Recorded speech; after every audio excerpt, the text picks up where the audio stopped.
उसे जो जहाँ समानता है वहाँ किस तरह हम लोगों को लड़ाने की बातें कर रहे हैं, उनको लेके मैं कुछ बातें आपसे शेयर करूँगी। डेफिनेटली हम यहाँ पे हम बहुत क्लियर हैं हमारे रोल में।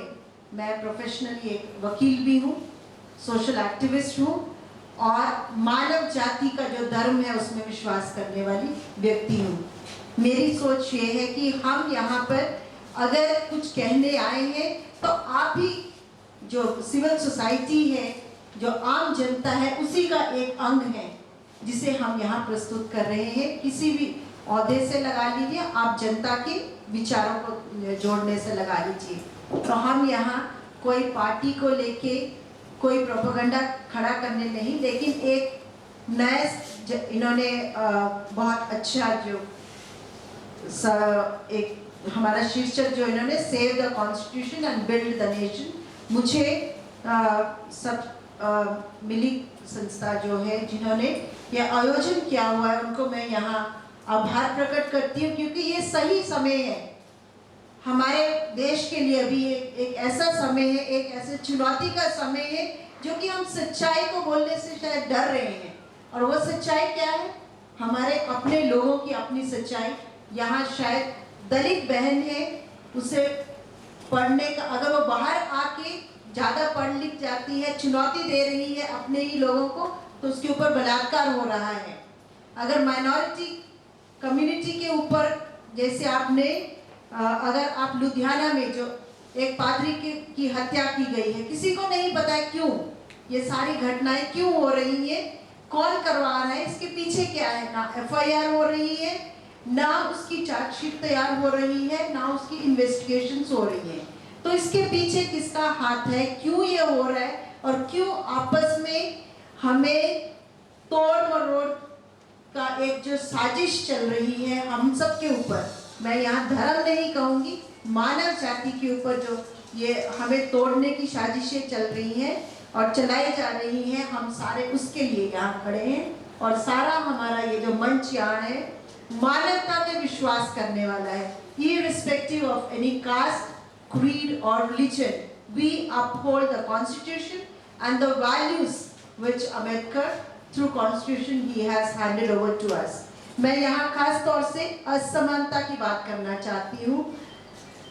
अगर हम असमानता की बात करते हैं अपने ही देश, तो आप 20 साल का, यहाँ 10 साल के अंदर का इतिहास भी अगर देख लीजिएगा, तो कहाँ लोग अमीर हो रहे हैं, किस तबके के, किस श्रेणी के, कौन सी ऐसे हमारे स्टूडेंट्स हैं जिनके वजीफे लिए सिस्टमैटिकली बहुत तरीके के साथ में पिटाइयाँ करके उन्हें वापस शिक्षा में वापस ले चले जाएं, उन्हें आगे बढ़ने के उनके चांसेस खत्म हो जाएं।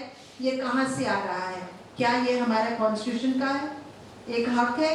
क्या हमारे हर एक विद्यार्थी उसे समान शिक्षा पाने का अधिकार नहीं है?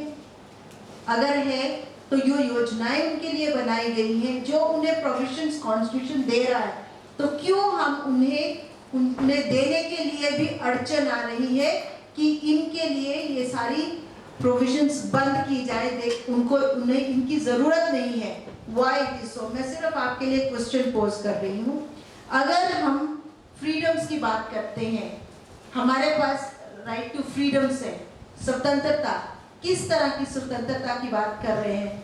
चाहे वह धर्म की स्वतंत्रता है, विचारों की आप राइट टू स्पीच जब मैं कह रही हूँ, तो मुझे आज इस फोरम पर यह कहना जरूरी है कहीं ना कहीं कि हमें कल्चर ऑफ साइलेंस को ब्रेक करना है। जो चुप्पी की एक कल्चर लग गई है, चुप्पी की एक सभ्यता, कहीं कुछ हो रहा है, किसी को हिम्मत नहीं है कि उस चीज को कंडम किया जाए, कि हम सब मिलके एक आवाज में कहें कि ये गलत है। गलत को गलत कहने की आज हमारे अंदर हिम्मत नहीं है। तो इससे बड़ी साजिश और कुछ नहीं हो सकती, क्योंकि आम जनता, आम बुद्धिजीवी लोग जो हैं, अपने आप को कहीं ना कहीं डर, क्या हमारे अंदर डर बैठ गया है? क्या हमारे अंदर एक खौफ आ गया है? क्या हमारे अंदर ये है कि मेरे परिवार का क्या होगा, मेरे बच्चों का क्या होगा, मेरी बेटी का कहीं बलात्कार ना हो जाए? और खास तौर से अगर वो दलित से है, आदिवासी समाज से है, अगर माइनॉरिटी कम्युनिटी से है तो और भी उनके जो राइट टू एग्जिस्टेंस जो है, इस जमीन पर रहना, भारत भूमि को अपना समझ के रहना, अगर क्वेश्चन मार्क बन रहा है तो कहीं ना कहीं ये खौफ, डर जो पैदा हो रहा है, क्या ये कॉन्स्टिट्यूशन की देन है कि हमारी क्रिएटर, हमने इसे बनाया है और इसकी एक रणनीति है। तो इसको मैं यहाँ क्वेश्चन कर रही हूँ। मैं कोई एक धर्म को लेके मैं बात नहीं करना चाहती हूँ। हाँ, जो हकों के जो हक छीने जा रहे हैं हमारी बहनों के, पितृसत्ता को लेके जब हम बात करते हैं तो कहाँ से ये बात आ रही है।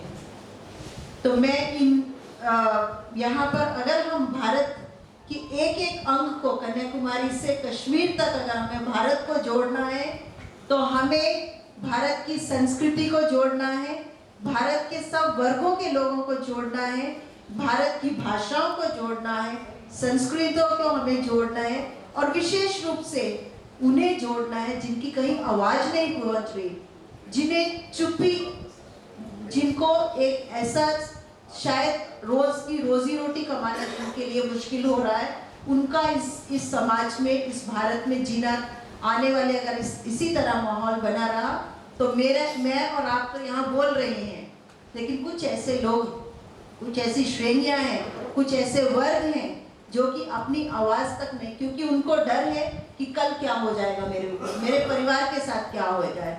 तो इसी भावनाओं को यहाँ रखते हुए it's a collective voice of the people, voice of our own humanity, voice of our people. हमारे अपने लोगों की चिल्लाहट सुन लीजिए, एक ऐसी खौफ का जो लोगों के अंदर आ गया है, वे सब हम इकट्ठे होकर यहाँ एक ऐसा समाधान या समाज की योजना बना रहे हैं कि हमें क्वेश्चंस मैं आपसे ले लूंगी।